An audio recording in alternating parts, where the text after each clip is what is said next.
Depuis quelques jours, je me suis donné pour mission de mettre en valeur les véritables leaders de notre société camerounaise. Leaders sur le plan intellectuel dans plusieurs disciplines, comme la médecine, comme les sciences, comme le droit, et toutes les disciplines dans lesquelles il existe des Camerounais qui réalisent des prouesses au Cameroun comme à l'étranger, qui sont tout simplement exceptionnels. En pratiquement une semaine, j'ai rédigé plus de 50 articles. Et à chaque fois que je rédige un article, je dois effectuer de nombreuses recherches. D'ailleurs, mes premiers articles ont été tant critiqués parce que dans les rédactions, il y avait plusieurs erreurs. Parce que vous devez vous imaginer, lorsqu'il faut rédiger un article de moins de 1000 mots pour raconter le parcours d'une éminence scientifique de 30 ans, 40 ans, 50 ans, c'est très complexe.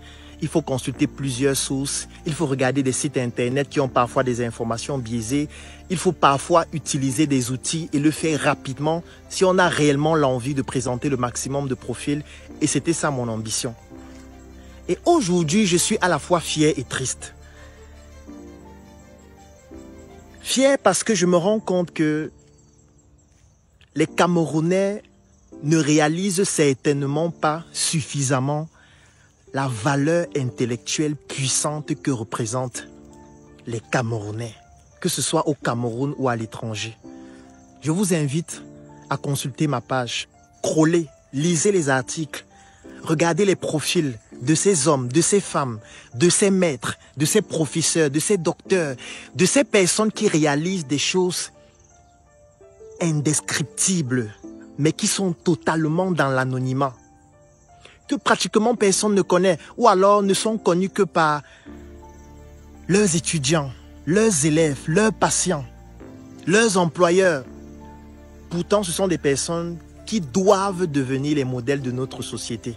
Une société ne peut pas se développer si nous ne mettons pas des modèles, si nous ne mettons pas en place des points d'ancrage sur lesquels les jeunes peuvent s'appuyer pour s'en inspirer. Lorsqu'on regarde en Occident, on valorise l'intelligence, on valorise le savoir-faire, on valorise les performances. On met en avant les personnes qui réalisent des choses exceptionnelles. On décerne des prix.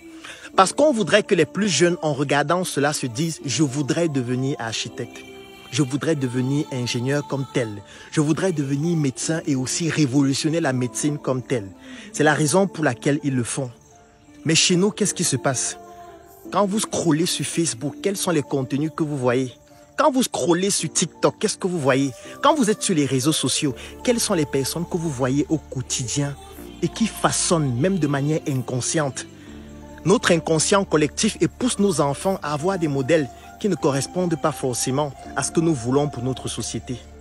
C'est donc la raison pour laquelle je me suis dit, je vais identifier avec mes modestes connaissances ceux et celles qui réalisent des choses exceptionnelles dans plusieurs disciplines. On présentera même les meilleurs menuisiers, les meilleurs maçons, toutes ces personnes qui pourraient inspirer d'autres jeunes à pouvoir se dire, je voudrais moi aussi devenir maçon, je voudrais moi aussi réaliser des choses exceptionnelles comme telles. Le problème, c'est que parfois, c'est très difficile de trouver les informations sur nos modèles, les vrais. Parfois, j'avais des difficultés à trouver des images. Vous lisez le parcours d'une personne qui a réalisé des choses exceptionnelles. Vous lisez ses articles, vous lisez ses publications. Mais quand vous voulez rédiger un article sur la personne, vous vous rendez compte que la personne n'a pas de photo. Vous ne pouvez pas voir la photo de cette personne sur Internet. Vous ne pouvez pas retrouver son image pour matérialiser et donner un aperçu visuel à sa performance.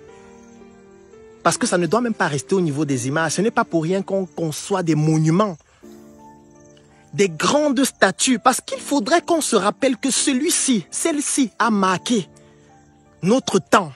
Quand tu te retrouves par exemple dans une grande ville, et tu vois une grande statue, forcément tu vas te poser la question, c'est la statue de qui? Et c'est là où l'histoire commence. Lorsqu'on va te raconter l'histoire de la personne, tu vas te dire, waouh, moi aussi je voudrais réaliser de grandes choses comme ça. Mais si même les images on ne trouve pas, c'est compliqué. Donc moi, je voudrais lancer un appel à toutes les personnes qui réalisent des choses exceptionnelles, que ce soit au Cameroun ou à l'étranger. Je vais laisser un numéro de téléphone dans la description de cette vidéo et en commentaire. Contactez-moi sur ce numéro WhatsApp. Envoyez-moi vos profils, vos coordonnées, vos travaux et je vais réaliser des articles pour présenter ce que vous faites. C'est totalement gratuit. Parce que je voudrais aussi que nos jeunes puissent voir qu'il y a des Camerounais qui réalisent des choses exceptionnelles. Que ce soit dans la médecine, que ce soit l'ingénierie, que ce soit l'architecture, que ce soit le droit, que ce soit n'importe quelle discipline. Si vous connaissez une personne qui réalise des choses exceptionnelles ou vous-même, faites-moi un WhatsApp au numéro +237 677 61 90 11. Je reprends le numéro +237 677 61 90 11. Vous m'envoyez un message WhatsApp à ce numéro, vous m'envoyez votre profil, votre CV ou alors les informations sur une personne qui selon vous réalise des choses exceptionnelles et qu'on doit présenter.